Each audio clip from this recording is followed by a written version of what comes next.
আজ গত দুদিন ধরে রিমির প্রচন্ড জ্বর, কিচ্ছুই ভালো লাগছিল না, তাই ঘরে ওর জন্য আমি একটু স্যুপ বানিয়ে দিলাম।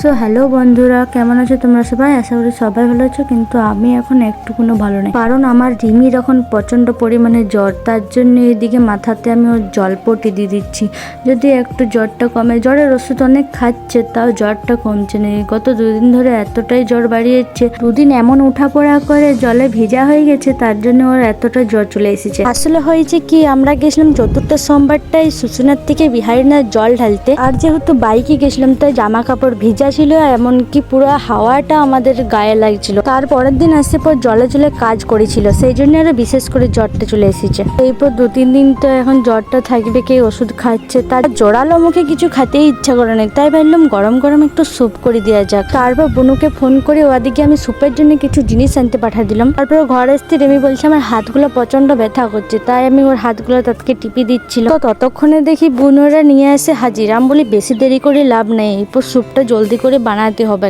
আমি করছিলাম ভেজ স্যুপ, তার সঙ্গে পেঁয়াজ রসুনও ছিল যাতে একটু টেস্টটা ভালো হয়। তো বাঁধাকপি, বরবটি, পেঁয়াজ, গাজর সব কিছু আমি কুচি করে নিয়েছি। তারপরে দেখি গ্যাসটা ধরাই কড়াইটা চাপাই দিলাম। প্রথমে আমি কড়াইয়ের মধ্যে কিছুটা জল দিয়ে দিচ্ছি, কারণ গরম জলটা আমার পরে দরকার হবে। তো জলটা আমি বেশি গরম করব না, মোটামুটি হালকা হালকা গরম করে আর আমি নামাই দিব। তারপর আলাদা পাত্রে একটা আমি ঢালে রাখি দেবো জলটা।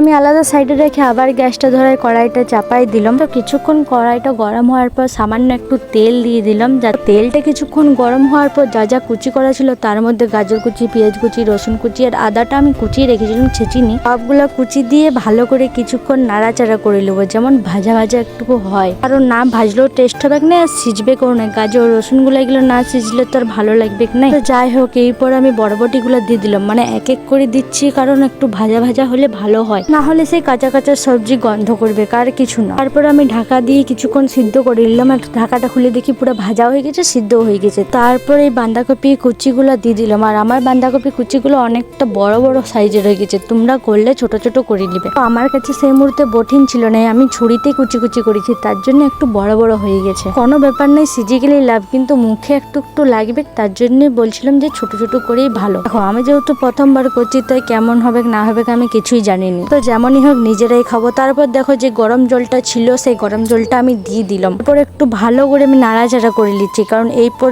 বাঁধাকপিটা সবকিছু আমি ঢাকা দিয়ে দেবো সিজতে। তার আগে দেখো গোলমরিচ গুঁড়া দিয়ে দিলাম, লবণ দিয়ে দিলাম। তো এরপর নাড়াচাড়া করে আর ভালো করে ঢাকা দেবো কিছুক্ষণের জন্য, অন্তত কিছুক্ষণ বলতে 2-3 মিনিটের জন্য ঢাকা দিলেই দেখবে অর্ধেকটা সিজে যাবে, কারণ টকবক টকবক করে ফুটবে। তো প্রথমবার তো অতটা আমি ভালো করে পাচ্ছি না, তবে পরের বার যদি করি আবার তো ভালো করেই করবো অন্যরকম ভাবে। রিমির যেহেতু জ্বর এসেছে তাই ঝাল ঝাল করাটাই বেটার, তার জন্য আমি কাঁচা লঙ্কা কুচি করে দিয়ে দিলাম। এরপর দিব আসল জিনিসটা, কর্নফ্লাওয়ার। এটা না দিলে স্যুপ তো হবেই কেই নাই। দেখো ওইটা দিতে দিতেই কি রকম ঘোল ঘোল হয়ে গেল, মানে স্যুপ স্যুপ হয়ে গেল, দারুণ লাগছে। এরপর স্যুপ স্যুপ মনে হচ্ছে একটু দেখতে হলেই তো হবে না, খাতে একটু টেস্ট হবে, কিন্তু আমার এখানে একটু কোনো ভালো লাগছে না, কারণ বাঁধাকপিগুলো অনেক বড় বড় হয়ে গেছে, এটার সঙ্গে মিশছেই নেই। প্রথমবারটা যেমন তেমন করে ছাড়িয়ে দিলাম, পরের বারটা যেমন একটু ভালো করে করতে পারি। তোমাদের কেমন মনে হচ্ছে, যে ভালো হয়েছে না খারাপ হয়েছে একটুকু জানাবে আমাকে, তাহলে পরের বার বানাই ভিডিও তোমাদেরকে দিব, না হলে দিব না আর। তো যাই হোক, ফালতু বকে আর লাভ নেই। কিছুক্ষণ নাড়াচাড়া করে পরে আর নামাই দিলাম। তারপর বাটিতে সাজায় রিমির জন্য নিয়ে চলে এসেছি। রিমি বললে এরকম ভালোই হয়েছে, যে